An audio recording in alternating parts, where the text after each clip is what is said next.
Yo, what is up, guys? Good morning and welcome to... I literally woke up like 5 minutes ago. So, I kind of want to tell you guys a story.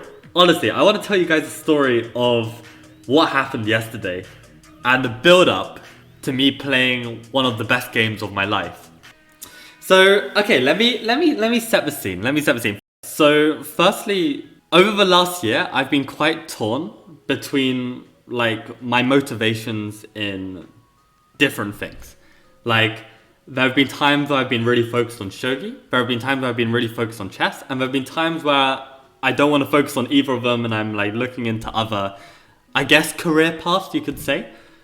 But recently, I've gotten back into chess a bit, and it was kind of motivated by the fact that I recently moved to a new town, and this town is called Loughborough, and there's a local chess club here. So I started going to the chess club, and I kind of realized this is a lot of fun, just playing at the local club. Like, I was one of the better players, but still, like, I kind of, had some really nice games, and I found some passion in it, and I also started running ShogiLifestyle Twitter page again, because I stopped doing that for 6 months. But I started doing that, and then I kind of got a bit more immersed and, got involved in all Hans Niemann drama and whatnot. And I guess, like, I kind of got dragged in to the chess world again. So, firstly, that kind of sucked me in. And then, more recently, I started, unhealthily playing more online Blitz. And what ended up happening was that I recently, a few weeks ago, I was binging bullet chess. And, bullet chess is 1 minute chess. It's really bad for your brain. It's really bad for your chess. And it got to a point where I actually did a final stream for you guys, where I was like, okay, last stream, I'm going to get to 2,500. I went up to like 2420 and then I tilted all the way down and I had to quit the stream. And anyway, I ended on like 2350. Some random number, right? And recently I also had started binging some Blitz as well. I was also like feeling like, I want to make 2,500. I want to prove to myself I can do it. And again, I got to like 24 something and then I tilted all the way down and got to 2350. So as you can see on my profile, like I have this, like, I don't know if it's OCD or something, but I need the ratings to have like a green arrow. Otherwise I feel really bad. Like, it's really stupid. But the point is that the bullet and Blitz are both at 2350. And that is like the minimum. As you can see, like I had like a dip, and this was actually like up to 24, like I got up to 2450, but the point is like I don't stop when I'm on a high, which is really stupid. And I think like if I were to like try it again, I think I could do a lot better. But it's so easy to tell. Anyway, sorry, this is a really long story. I'm very sorry. But the point is, in the last few days, I decided that I'm done. I'm done with Bullet. I'm done with Blitz. I'm not gonna play it until December, like until the new year at least. I promised myself this. I'm just gonna leave it. So by leaving it, I then like still had like an urge to like do some chess. And recently, two things actually. One, I've been training a book called Endgame Strategy and studying the endgame section. Studying an endgame section with my friend Sven. And that has been really, really useful. Every time we do like a few exercises and we try and solve the exercises, and it's really educational. And then also actually with the same book, the later sections are basically on like practical elements like how to calculate, laziness, intuition, this kind of stuff. And I've been studying that in person with a friend I made in Loughborough called Ben. And Ben will come up in the story later. So yeah, I've been actually training some chess as well. And on Twitter, someone who was of 2200 strength made a post. And his post, I don't think I can get it up because it's a while back now, but his post was asking that he wanted someone who was 2400 or above to give him a 1 hour call. He would pay them, obviously, to basically introduce a study plan for him. Because he feels that that's, what he needs. And someone in the chat just replied saying, okay, from everything you've said, you need to get this book. How to Study Chess on Your Own. Creating a plan that works and sticking to it. So I was intrigued, I looked into it, and I was like, you know what? This actually sounds really good. Like, let me just quickly read out the chapter heading. So the chapter 1 is what are the right and wrong chess study mindsets and how to optimize your learning process. Chapter 2 is how to develop good study habits and get rid of useless ones. Chapter 3 is which study areas players should focus on in their chess study and how to distribute the time between them. Chapter 4 is which kind of study resources are appropriate for players of different levels and how to make the best use of them. Chapters 5, 6, 7, 8 are more of an in-depth look at openings, middle games and end games and how to study each one respectively. And then finally, chapter 9 is how to design your own study plan and create a training schedule that you're going to stick to. So I was like, this sounds really interesting. And so far, I have read half of chapter 1 and the introduction. And it's bloody amazing. It's bloody amazing. And basically yesterday, the day before I played this amazing game, I had recently, tilted on Blitz and I was feeling kind of demoralized. But I'd gotten into a habit, like the accommodation where I'm living right now, there's actually like a reception area that has a little study area. So I've gotten into the habit recently of just going down in the mornings, studying chess, whether I'm in the mood, whether I'm not in the mood, just whip out a book and just study. So I went down and I was studying this book and I came across a quote during my studies. I just thought it was brilliant. And I'm just going to read it out to you guys now. So basically what the quote says is, he's talking about how like self-improvement should be a selfless desire rather than a selfish one. And he basically says, I'm talking here about a desire to analyze an interesting game or a position that you don't understand without worrying if it will help you improve or be a waste of time. To study an opening that you do not play just out of curiosity about its pawn structures. To go to a tournament with a genuine goal to play interesting games and not to gain rating points or win a prize. In the words of ex-world champion Tigran Petrosian, a noticeable tendency in modern chess is the predominance of the sporting element over the creative. The fact that nowadays the result is more important is our misfortune, a misfortune which discriminating public applauds. The masters of the old generations too wanted to win, but they didn't just think about how to win a game, but how to win it worthily. When one developed a mindset that the great champion talks about, that places chess in the primary role and self in the secondary. One can achieve objectivity that is conducive to the deepest and most productive kind of chess learning. So I'll let that sink in. But honestly, when I read that, I was like, this makes so much sense. Because it's like, when you're chasing a goal, you're not thinking about the chess anymore. You're just literally thinking about the goal. And it's a distraction. And it's kind of limiting. It's like a mental barrier when you're playing the bloody game. Because you're concerned about all these factors. Not just caring about the actual chess itself. So I was studying this book and, I was reading about like all the different kind of like, deep and shallow learning processes and the kind of like caveats that, people do when they start studying chess. So this first chapter has been amazing. Now, in addition to this, in the morning, or in the afternoons, I wake up late, so got the afternoon. I remembered that someone at the club, actually our board 3, so in the club it's a four player team. I'm actually board 2, not board 1, by a few rating points. So our board 3 is a guy called Henderson, and Henderson is one of these classic guys. He's like, I think in his 30s, I want to say. I hope he's in his 30s. He may even be older actually, but he's got such like a young, energetic vibe to him. But I'm going to say 30s. And Henderson, he's such a beautiful guy. Like he's just like, he just loves, you can tell he loves chess, but he's had no formal education in it. He's been playing chess for years, I suspect.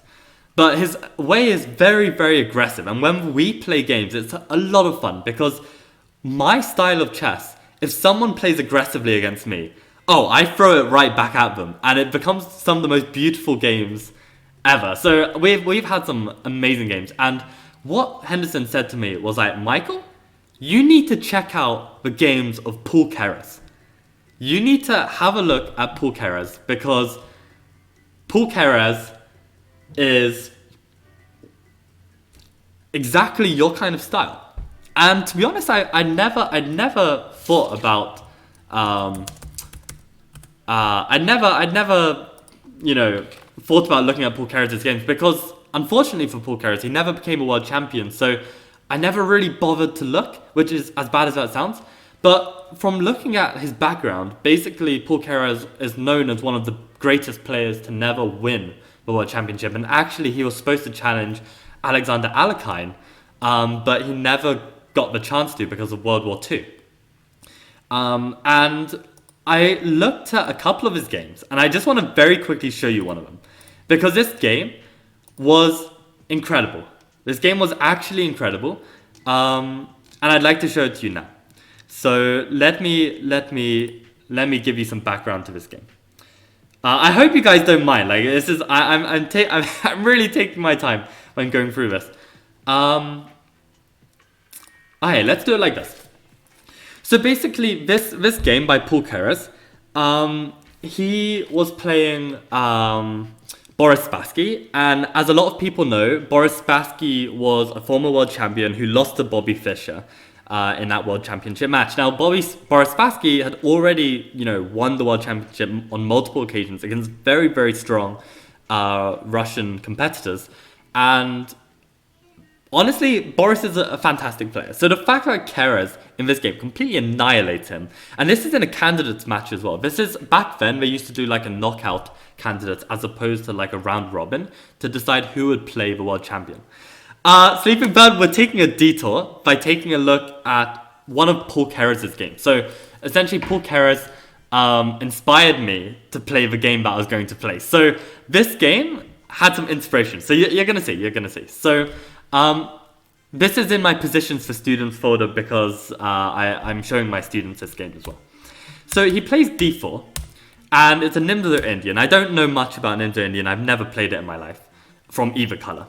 The point is that actually in this position, you can, if you're playing d4, you can avoid the Nimzo by playing knight f3, and now he doesn't have bishop b4. So like if they play with d5, this is like a Ragozin, and if they play bishop b4 right now, this is a Bogo. So the point is that I don't ever play bishop b4, so I don't really know this stuff. But the point is that, what I do know is that this bishop finds it hard to develop, so basically we develop it this way instead. And in this position, white's just casually developing, and black moves the same piece twice. And what black is basically saying is that I'm going to put pressure on this knight. And here, you can defend it with queen c2, no problem. But what black does is... Sorry, what white does is just castles. And in this position, black decides to capture, winning a pawn. Now, at first glance, you would think this is a childish play, right? The point is that it looks like queen c2, which is what was played. Just looks completely winning, just winning the knight. But there is a point of it, there is a point. And the point is that after bishop takes, pawn takes, queen check, and the king moves queen h5, you reach this position where there's a perpetual. If we take the knight, you've got check, check, and the thing is, I should give some context about this game. This was a candidates match over several games, and Keres needed a win to stay in the race. Now, I believe there were 2 games left. This was the penultimate round, and Keres needed to win both. He won this one, but unfortunately, I think he drew the last one. So actually, Spassky went on to the semis, and Spassky actually went on to challenge Tigran Petrosian this year. And I'm trying to remember what year this match was played. I think it was like 1954 or something like this. So Keres needs to win this match. So obviously, he's not going to accept the perpetual. So he played rook g1. I don't know if this move was prepared. And after queen takes f3, he's got rook g2, which means there's no more perpetual. But the point here is that actually, white can't take this knight because black's going to go check and there's another perpetual. So black has a free move here, and black wanted to get his knight safe. So black played the move f5 to get his knight safe. And in this position, of course, we still don't take the knight because there's going to be a perpetual. And as I said, Keres needed to win. So Keres plays a very energetic move, bishop a3, to stop black from castling. And here, well, black's got nothing better than to save his knight. So black is 2 pawns up. But white has the bishop pair. White has an open file against the king. And a really funny thing is if you look at this position and you plonk a pawn on b3 and you plonk a pawn on g3, probably white's position is worse. So you have to take your mind away from just the material aspect of the position and just see how much control you have over this position and believe that you have compensation. Now at this moment, white wants to expand with the moves bishop e2, f3, e4, d5 and just kind of like explode. The problem with bishop e2 is that knight f2 check, and the point is that after king g1, at the very least black's got a perpetual. Knight h3, king h1, knight f2, and it's a draw. So in this position, white plays the fantastic rook f1, preparing the plan. Black defends the pawn with rook g8, because now the point is that after bishop e2, f3, and the queen moves out the way, we would be able to win this pawn. Yeah, honestly, like, this is why I love shogi as well. Because, like, the kind of, like, attacking and, attacking drive that's in the game is just beautiful, right? So, in this position, bishop e2, queen h3, f3, knight f6, d5. And you see that white is trying to explode the center before black has time to unravel and castle. Black plays king f7 because this is, like, falling apart. And white plays e4. Black tries to block this bishop with the move c5. And rather than take en passant, we want to keep the tension. So white drops his bishop back to b2. Black tries to close the position with f4. And now we expand. And here black tries to counterattack. Now in this position, there's a very simple threat of winning the exchange. And being an exchange and 2 pawns up probably is enough. So in this position, king g1 is played. And now to prevent knight g3, a lovely move. And now black plays g6 because there was also this threat of potentially queen h7 to enter, but the problem is knight g3 loses the queen. So king g1 was played, g6 was played, and now a lovely move rook g4. The reason being is that the knight can't reroute to a better square because they'll drop the pawn, and the queen is kind of trapped. So rook g4 is a great move, and now Spassky, I don't know if it was in time trouble, I don't know if it was just mental pressure, plays a dreadful move, rook d8. This is like just in shogi how you create a wall from your king, and now there's no escape. So literally like bishop here is threatening a mate or a sumate because pawn takes and then queen takes, and the point is that the king is completely mated because of his stupid rook. So Spassky literally just goes back with the rook to defend this attack, and Paul Keres plays the beautiful rook f2, trapping the queen. Bishop f1 is the threat, and Spassky resigned. So, brilliant game. Brilliant game with a beautiful flurry of finishing moves to just completely capitalize on the advantage and win. Right? So I saw this game and I was just like, Keres, you absolute legend. Like, what a way to play, like, this position. And at that point, it was around 3:30, no, it was around 4 p.m. It was around 4 p.m. at this point.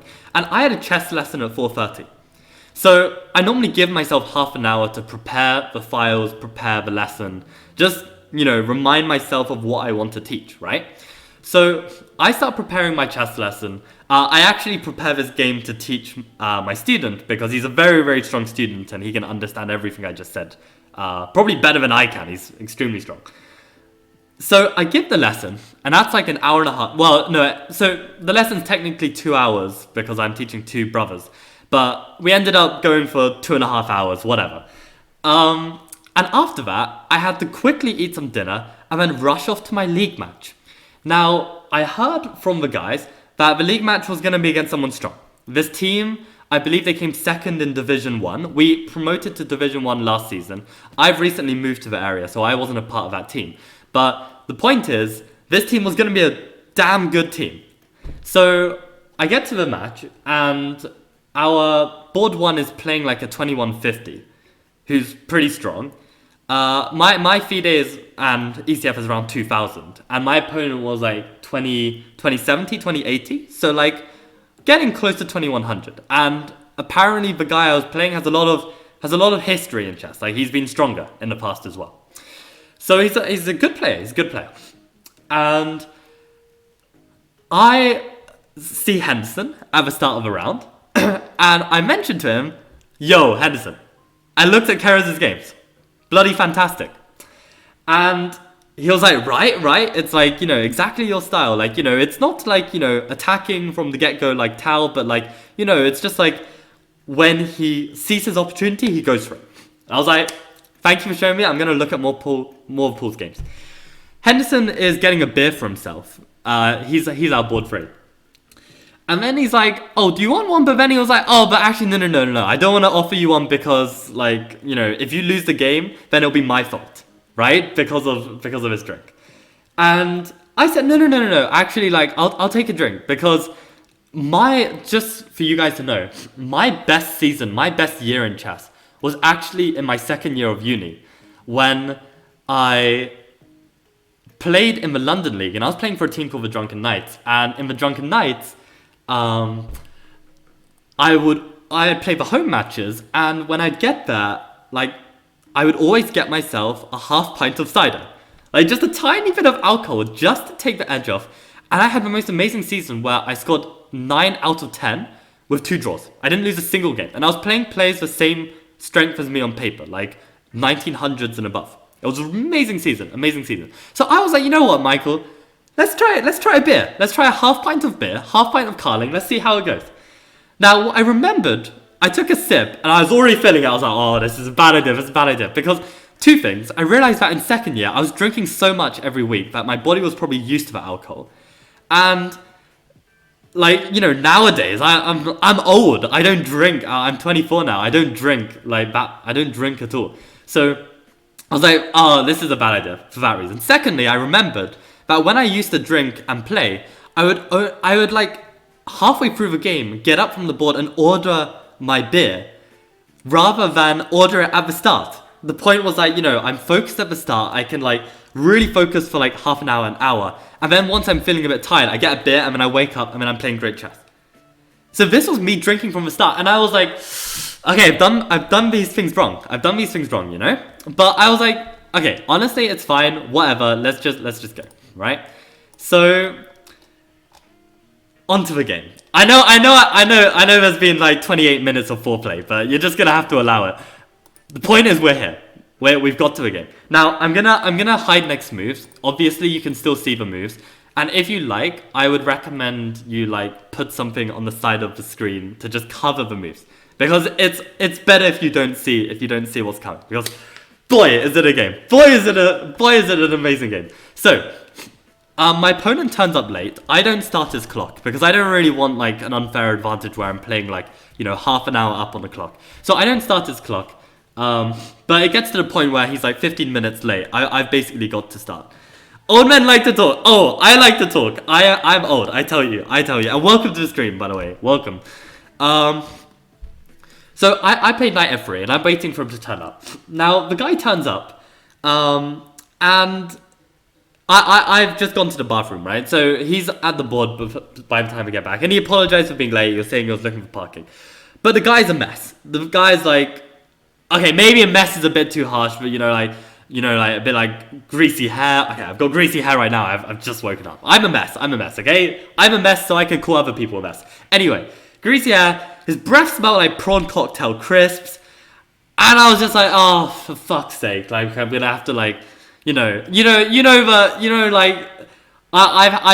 experienced this kind of shit before, but in my head, I'm like, you're 40 years old. You know what a piece of gum exists. You know that gum exists. I'm sorry, Carolina, for putting this in the shogi category, not the chess category. My reason, I don't know if that's what you're mentioning, but basically, like, I don't necessarily want all like chess trolls to like join the stream. I just want to be with like my family, right? And you guys are my family, so that's why I'm streaming it on Shogi. But yeah, he's a classic chess player as well. So basically,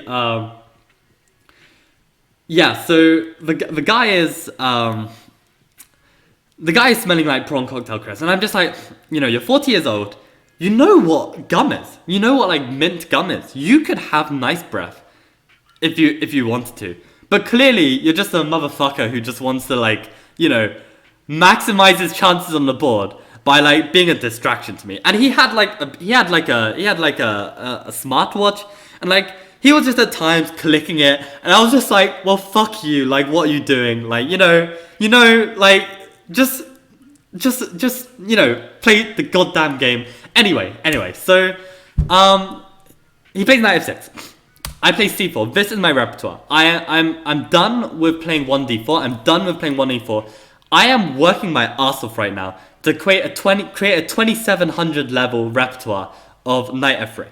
Maybe that's a bit too much, but I've been sweating it. And the thing is that when people play knight f3, they don't bother with theory. Because that's the whole point. You're like, oh, I'm gonna not do theory. But no, I am like doing the opposite. I am like working really hard on getting concrete lines and getting an advantage in the opening. So I've been working hard on this opening. And my opponent played g6. Now, the thing is with g6, I tell you, I've worked so hard on my lines with like e6 and d5. I've worked so hard on my Slav lines like this. But g6, I've always had this one system with b4. The idea is that you're gaining space on the queen side, and you're not, because basically if you just play like, g3, bishop g7, bishop b2, eventually you need to play d3, knight e2, a3, rook b1 to prepare b4. And normally black is stopping it with a5, and black is the one who's also attacking on the king side, and it becomes a race. Like, if my queenside play is going to be faster than his kingside play. And the point with b4 is that we've already got our queenside play going. So it's like a faster approach to this like two race game, right? Now, the drawback of it is that ultimately you're not developing. So it's got some weaknesses, but it's sound. It's not like black can get an advantage. Like, the best black can get is equality. So, the thing is with this line, in recent weeks, I haven't bothered studying this at all, because I can play it quite naturally, it comes to me, and I haven't really learned the theory. So, I know this much is all correct. He plays in a classic King's Indian style, which King's Indian players always do, they just play the setup. And I know that on e5 you're supposed to meet it with d3. There's this old series by Alejandro Ramirez that I watched as a junior, as like a 14-year-old. And he recommended this setup, and I've been playing it ever since when I played Variety. So I know the structure very well. And knight h5 is a little cheeky trap, because if you just naively castle, e4 actually wins on the spot. Because the point is when he takes, he takes. And the point is, he's won 2 pieces. We've won a piece and a rook, but he's winning back my bishop, and he's still threatening the rook, so he wins material. So the point is here, you have to deal with this. And I'm actually seeing that engine is saying knight c3 is like almost +1. So I haven't bothered like looking into this yet, but I played queen c2 because I normally want to put the knight on d2 with ideas of potentially coming to c4 and supporting this knight, right? So he plays a5, I meet this with b5, and apparently engine is already giving me +1 here.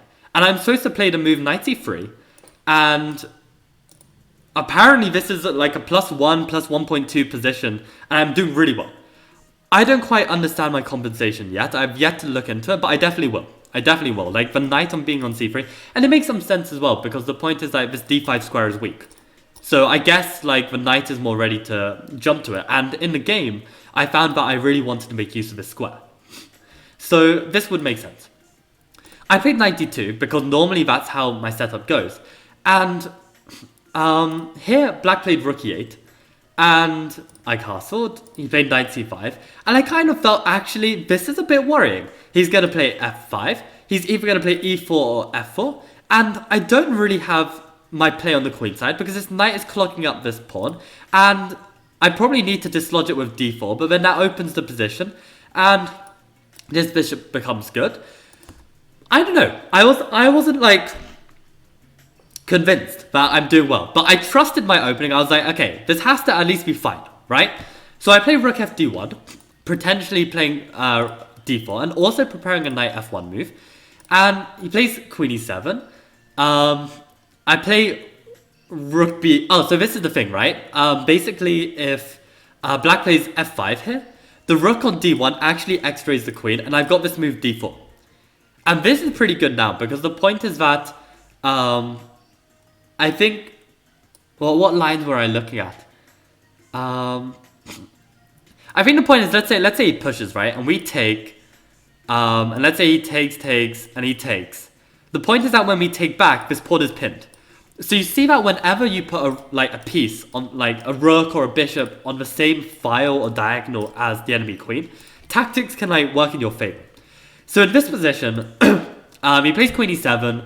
I play rook a b1, again with that logic to get off this diagonal. And also, I kind of was tempted to play knight b3 at some point, and I don't want knight a4 and my bishop getting lost. Like, I want to be able to play bishop a1. So this was kind of like preparatory move for that kind of idea. He plays rook b8, with the idea that he wants to play b6 and I guess bishop b7. And I just didn't fancy that. I didn't fancy the queen side being locked up with him playing f5. Now, in fact, this position is nothing for black, and apparently I'm like plus 1.5 already. Again, I don't understand my compensation, so I'm going to have to study this later. I played b6. I was thinking in the style of Keres. I was thinking in the style of, you know what? Let's not think about the material. Let's sacrifice the pawn for the activity of our pieces. This is my one mistake in the game. Apparently everything up to now has been really legit, and I didn't realize it, but apparently it's been legit. So b6 is an inaccuracy. He just takes it. And in my head, I played b6 because the point is that this pawn can potentially come to c6 and control this square. Here it doesn't really work because this a5 pawn is going to become weak. I can kind of gang up on it. So he takes. And my idea is that this pawn is now a backwards pawn, and this square is really juicy. So my plan was to play knight f1, knight e3, knight d5, and try and dominate the light squares, bishop c3, try and win back this pawn on my terms, where I've got like an open file, and this would be really, really dominating, right? But he finds a great plan. He plays bishop d7, and the problem with bishop d7, it comes with tempo, with this idea. And not only this, it threatens to move b5. And if he can play b5 and he unravels that, then he's simply a pawn up, and I was like, oh god. And I thought for like 10 minutes here, 15 minutes, and I played the move queen d2, which is apparently engine top move as well. And luckily, he didn't play b5. Now, b5 apparently is still only equal. Apparently, I've got enough compensation. I didn't really see it. But he plays bishop c6, which is another logical move, just to like cement this bishop, control these weak light squares. And I felt that black was doing fine. I felt that black was completely fine. Like, I played bishop a1, hitting this pawn. He plays queen c7 to defend it. And now I spent another 15 minutes here because I was like, what am I doing? Like, he's completely controlling the position. I have no plans. I have no queenside play. He's just going to eventually roll on the kingside. He is taking his time doing this kingside attack, but quite rightly so. He's just preparing it. He can play rook f8, rook e8, and I've got no active plan. So I thought knight e3 at least is something active. Maybe I play knight g4. Maybe, you know, I play g4, g5 and bring my knight in, or maybe I eventually get my knight to d5. I just thought that this is a move. This is a move, right? He plays knight f6, which is quite a passive move to stop my knight coming in. And I play queen b2. And all of this is apparently engine top move. Like, I didn't realize this in the game, but apparently it's all engine approved. Queen b2 as well, attacking this pawn.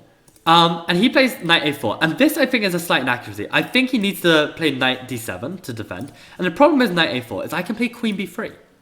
And the point is he can't just go back and repeat, because I'm not going to repeat. I'm going to take his bloody pawn. So now his knight has some pressure where he's kind of babysitting it, which is like a little bit loose, right? So at this point, he plays knight d7. And, sorry, I need to drink some water.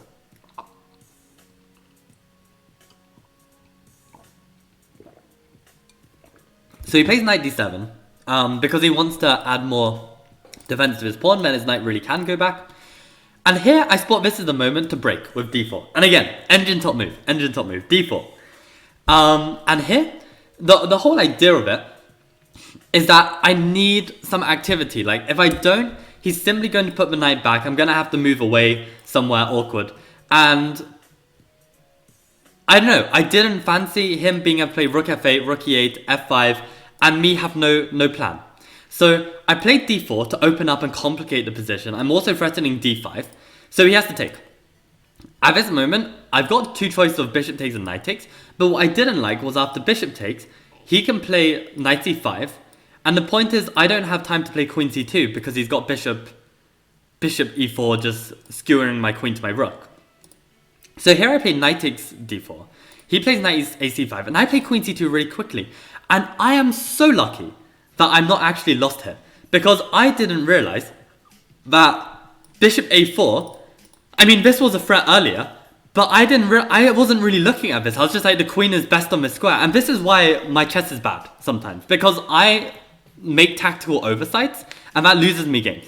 And here I was like, oh my god, Michael, I've blown it. Because the thing is, I was looking at, okay, bishop here I can at least block, but of course he's probably going to play bishop takes, and the point is after bishop takes then here. But luckily, if he takes my knight, I can play rook takes, and I'm fine. So I'm like, oh my god, hallelujah, you know, I'm not just blundering an exchange. So at this moment he plays bishop a4, and I play knight b3. And I'm holding this, right? And here, he plays rook takes e3. And this move wasn't on my radar. I mean, it kind of was like maybe a move earlier and just like it was in my mind, but I wasn't really considering it. And he played rook takes e3. He told me afterwards that he felt that the team needed to win. So just to mention this as well, it was a team match. Our board 1 lost, our board 4 drew, and it was me and Henderson still playing on board 2 and 3. Now Henderson had played a great Alekhine's defense and was actually a pawn up throughout the game, but the game had reached an opposite colored bishops where Henderson was pushing. Now, my opponent thought that Henderson was going to win. I looked at his game and thought Henderson was going to draw. And given the match situation, you know, we're down on points, I felt I needed to win this game to either win the match if Henderson wins or draw the match if Henderson draws. But he felt that Henderson was going to win, so he needed to win the match. So that's why he played rook takes e3. I have to take back. He takes, I take. And here, I think this exchange attack was really good. Now, we got down to time trouble at this point. I think at this moment, I was down to 15 minutes left. He was down to 6 minutes. Now, we get 10 seconds or 15 seconds to move. I'm not sure which one. I really should know the answer to that. But here, I think he should just play rook e8. And the point is, after rook e8, I'm really struggling with dealing with this pawn. Like, I don't want to play e4 when my bishop's still here. And I think this is good for him. So I think this exchange sack is really legit. But he plays the move knight e5. And the problem with knight e5 is that it allows me to play bishop d5. And now when he tries to add pressure onto this pawn, well, in this way, if he plays knight g4, the point is that I can play a move like queen c3. And now, if he plays rook here, I'm in time to play e4. Okay, this is actually losing a pawn. What am I thinking here? Because if I play e4 right now, he's playing this. I swear this is what was on my mind. Maybe... What am I missing here? Anyway, the point is that, like, rook e8, now I have time for rook f1. And the point is he doesn't have knight g4 because I'm threatening this pawn. But the point is that I'm solidifying this position with e4 while my bishop is on d5 rather than on g2. So I felt that this knight e5 move was an inaccuracy because I basically get time to activate my bishop. So I play bishop d5, getting on this nice diagonal. He plays rook e8. I play rook f1, just tying up his pieces a bit more. He plays rook e7 to defend it. And now I play e4. And I felt like, okay, you know, I'm kind of taking over this position. I'm feeling good. He plays queen c8 to try and enter with his queen on one of these squares. So I play rook f4.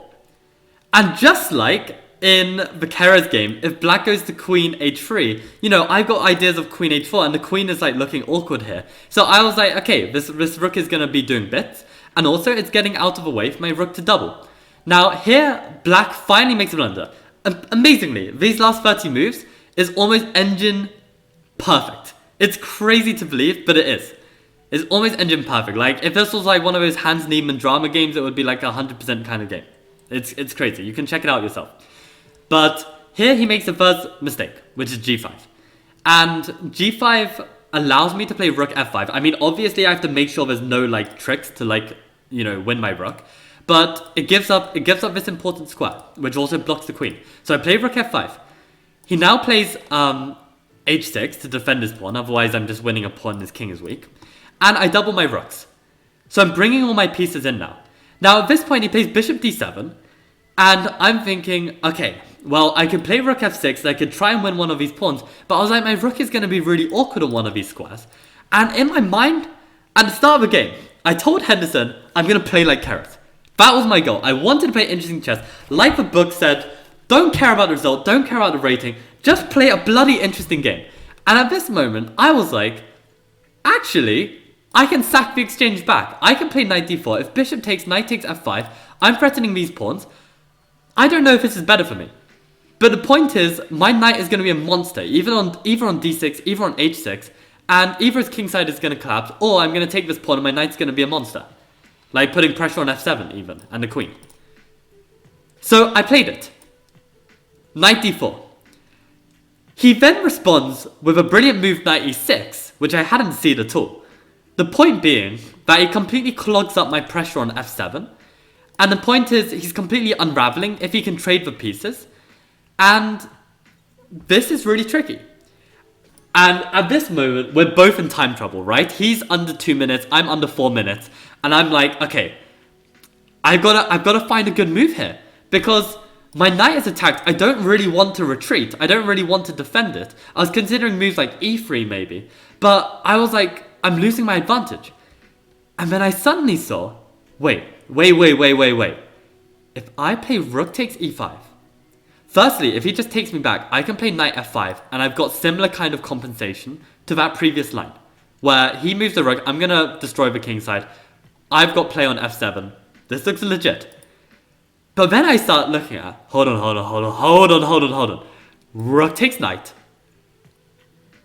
The problem with rook takes knight is he doesn't have to take back with the pawn. He can play an intermezzo of knight takes knight, hitting my queen. And if I have to move the queen and then he takes my rook, then he's just winning, right? But then I'm like, wait a second. Rook takes knight. If knight takes, what if I sacrifice my queen? What if I take the rook and he takes my queen? And I bring another rook to the 7th. And I was looking at that position. And the thing is, I gotta give you some backstory.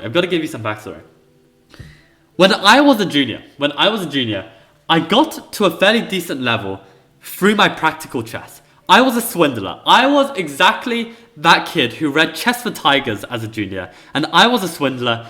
I always said to myself that my chess skills, my endgame is below average. My middle game, below average. My openings, below average. My practical skills, fucking godly. And that's how I got to a really strong level of around like 1900 as a junior. Now, all my skills were lacking, but I had these practical skills. And I remember when I was a junior, I started getting lessons. They were for free. It was almost like a training partner from a man called Shany Rezvany. He was a Persian guy. And he also had a rating 1800, 1900. But his skill, his tactics were trash, his endgame was trash, his openings were trash. But his strategy, his chess strategy was so good. Which is why that carried him, right? So we started training together and we would argue on hours on end.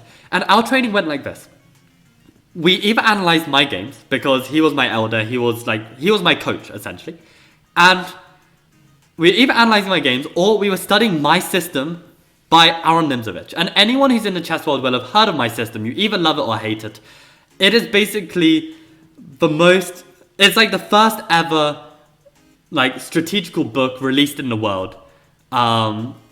Basically putting down some basic positional rules on chess. And one of the rules that the book drummed on about was rooks on the 7th bloody rank. And there were so many examples, and I swear to God, we went through every example in that book on the rooks on the 7th. And I remember as a junior that the rooks on the 7th, they're all well and great, but you always need one extra piece if you want the tactics to work out. And here I was looking, okay, rook takes, knight takes, rook takes e7, knight takes c2, and rook takes f7, and thinking that I have this extra bishop. I didn't have the time to calculate. I did have the time to spend more time on it, but I was like, my opponent only has 2 minutes, and I don't want him to be able to work it out. So I played rook takes e5, he plays knight takes, I take this rook with a thud, slam it out on the board, and he slams out the queen takes, and I slam out rook f takes f7. And this is the position we get to. And here, I'd calculated that his one check in the position, queen c5, is met with king h1. And he's got no more checks. And in this position, he's under time trouble at this point, and he plays the move queen d4. And rook g7. Double check, making use of both pieces.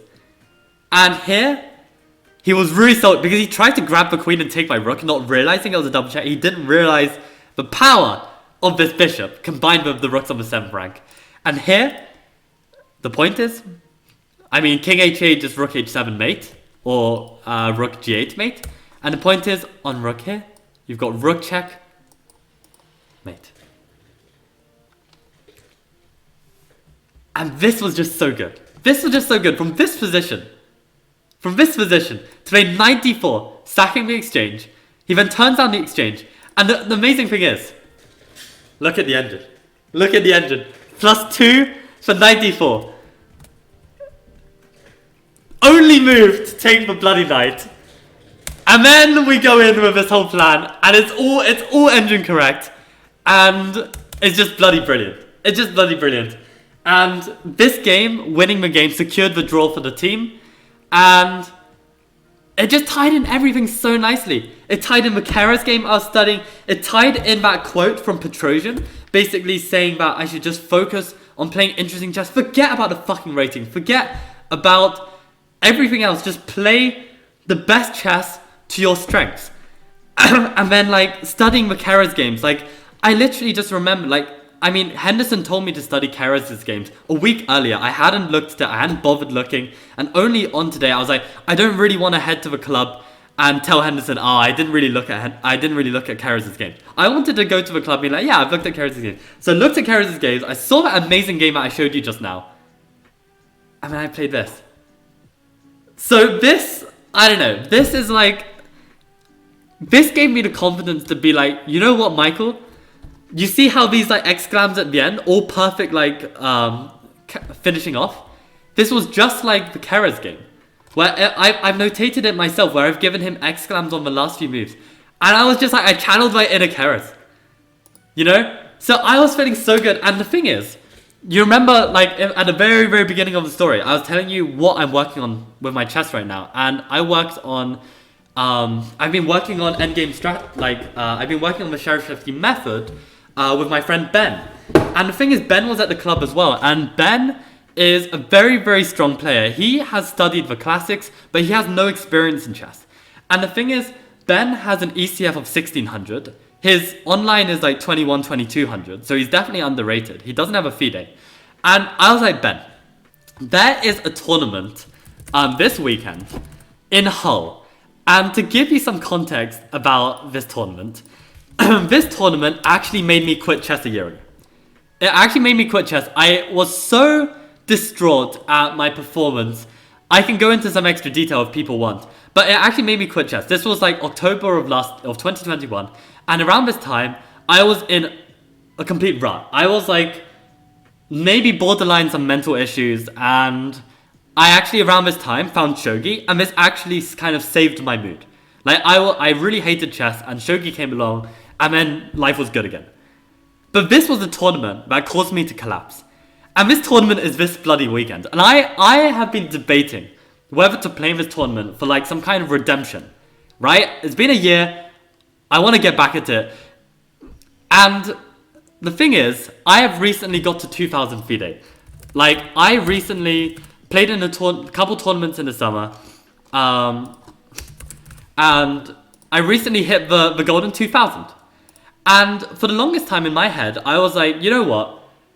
I was really stressed in these two tournaments not this one. This one I just went with the flow and I did great. But this tournament, I was really stressed at hitting 2000 because I was like, you know, I've put so much effort in chess. I want to hit 2000. Like, you know, when I was a junior, I got up to like 1950. So I was like, you know, I really need to hit 2000 around now, given the amount of effort I've put in. So I was really stressing it.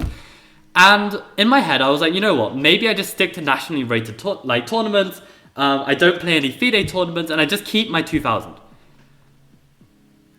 But the thing is, after this game, I was so ecstatic. I was telling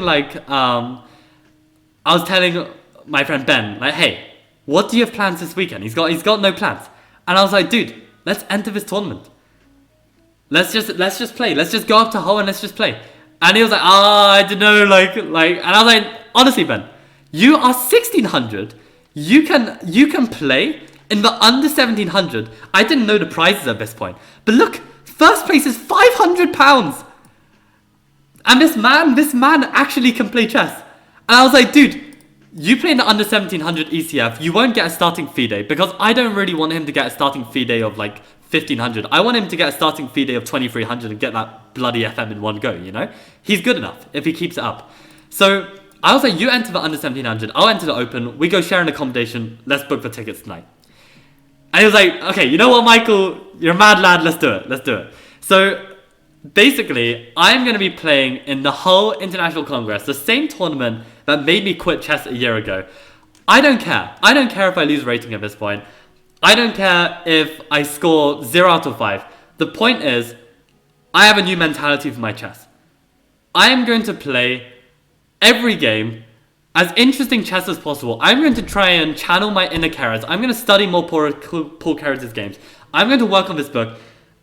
I'm going to just play interesting chess. And I can see that I have the ability to do so. Like, if I can find these moves, not this game, sorry. If I can find this sequence to mate, I have something, you know? So I'm just going to try and play interesting chess. And what I'm going to do is when I play, I'm going to try my best to not look at my opponent, not look at the rating. I'm just going to treat everyone I play like a GM. I genuinely think so. Like, in the past, I used to be a strong believer of, like, you know, practical elements of, you know, when you play someone stronger or weaker, or you look into a game, you understand a bit more about them. No, I mean, that's definitely true. But the problem is, I have, like, psychological issues that when I get to the board, I'm stressing because I'm considering all these factors, and then it actually affects my play. No, I'm just going to try and play the best chess of my life. I'm going to stick to my repertoire. My games aren't on the database, like, exactly the lines I'm preparing, because I don't even know what I'm preparing. I'm pushing my opening repertoire to the limit. I'm, like, studying resources from, like, 2600s and getting insights from my friends that are IMs, and I'm really trying to push this repertoire. So I feel like I'm going to have some new fire. I'm ready to test it, and we're going to see how it goes. So I'm going to catch up the chat now, but this sequence, like, in time trouble, to see 94, not caring about the material, to then go for the sack, to then sack my queen, and then get my rooks on the 7th, to tie everything in is just brilliant. It's just brilliant. So that is all. I hope you guys took something from this. I may even upload this on YouTube, because why the hell not? And yeah, I hope some of this inspires you to think the right way about chess and, you know, pursue training in the right way, because chess is honestly such a beautiful game. And shogi, for that matter. It's like, these games are just intrinsically so beautiful, but it's so easy to fall under traps of viewing it in the wrong way and then actually having a toxic relationship with it. And it's so sad that such a beautiful game can be interpreted in such a toxic manner. And it's really about finding ways to keep bringing yourself back to the right way of looking at it, and bring yourself back to why we got into chess or shogi in the first place, getting us back to that initial kind of love and passion for this kind of style. And whatever style your chess is, whether it's more Karpov, whether it's more Kasparov, whether it's more Keres, you got to find that style, you got to study the games, you got to, like, ignite that flame within you, because I believe that everyone has their strong suits, and we just got to find it. So this is my message to you guys, and I hope that it's inspired some of you forward. And yeah, that's all from me.